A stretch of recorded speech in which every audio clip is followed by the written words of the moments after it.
Hello viewers welcome to Odisha study job channel आपण मानक स्वागत करुच्ची। आज आपण मानक पई ओडिशा स्टाफ सिलेक्शन कमिशन रो जहाँकि junior stenographer junior grade typist रो ऑब्जेक्शन पई किछि नोटिफिकेशन हेछि आपण मानक वीडियो माध्यम रे जणेबी।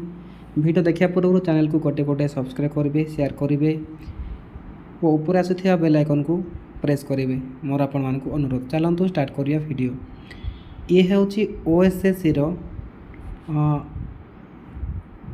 पोर्टाल मुझे जहाँ देखी दूसरी आप देखिपे जहाँकि लिखाई देखु notice regarding answer key of main written examination of combined requirement examination for junior stenographer junior grade typist junior clerk cum typist cum copyist under various department government of Odisha Bhubaneswar. एटा आपण नोटिफिकेशन अर्थात गत काली आपण मानकर आंसर की release हो सारी जहाँकि आपण मैंने निजे आंसर की डाउनलोड करके देखिपारे। जो मैंने ऑब्जेक्शन किसी देपाई चाहते ये व्हाट्स न्यूज ऑप्शन को गलापर आपण मैंने click here to view the objection आपण मैंने एटी क्लिक करके आपण मैंने दाखल करें। प्रथम बर्तमान देखने आपंकर जहाँकि नोटिस रिगार्डिंग आंसर की कौन खबर अच्छी मुझे देखा दूसरी।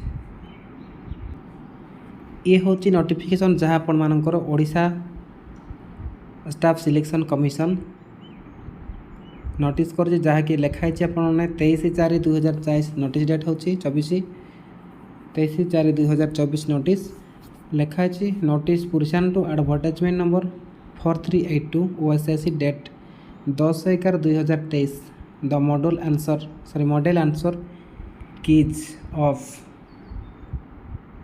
MCQ type questions of main written examination for combined requirement examination for junior stenographer junior grade typist junior clerk cum typist cum copyist and data entry operator 2023।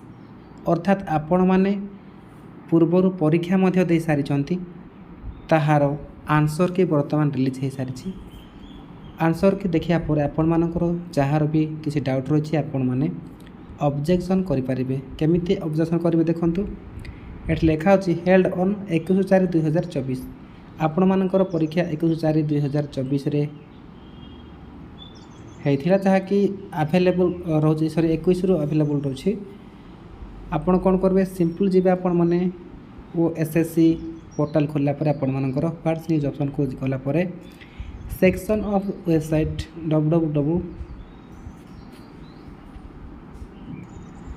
www.ossc.gov.in login कला पर आपण माने candidates intending to raise objections if any on the said provisional answer key में register objections using their user credentials by 25/4/2024 सुधा आपण माने objection दाखल करि परिबे। 25/4/2024 पर आपण जदि आंसर की चैलेंज करचंती देन आपण मानकर एक्सेप्ट करिवो नाही। देखंतु आंसर की यूजर मैनुअल कौन कौन आपण मानकु स्टेप बाय स्टेप देखा दूसरी। आपण माने step 1 click on the login button. आपण माने जा कॉर्नर देखि पारते लॉगिन बटन अछि आपण लॉगिन करिवे। लॉगिन करिया पर आपण मानकर यूजर आईडी एंड पासवर्ड देबे। यूजर आईडी जदि आपण माने यूजर जदि आपण मन नै कि पासवर्ड मन नै आपण मानकर मोबाइल नंबर ओटीपी माध्यम रे मते दाखल करिवे। देन आपण मानकर after entering the mobile number click on login using to OTP. आपण माने मोबाइल माध्यम रे मध्य लॉगिन करि परिवे। एंटर द ओटीपी आपण देन ओटीपी देबे।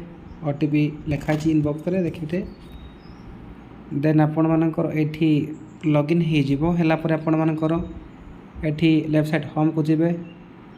ऑनलाइन असेसमेंट डिस्क्रिप्शन सिस्टम आपण साइट ओपन कर क्लिक करिया पड़िबो। एग्जामिनेशन आंसर की आपण क्लिक कला पर आपण तथ्य देबे। आपण एठी लिखा अछि को पोस्ट कोन पई को क्वेश्चन आपण करिवे डिटेल्स पाई परिबे।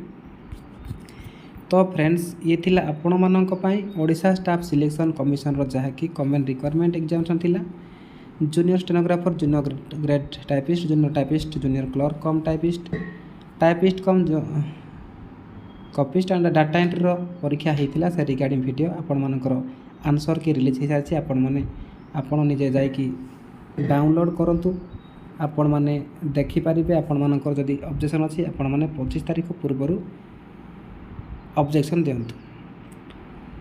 आशा करुँच आपण मानक ये वीडियो हेल्पफुल होइथिबो।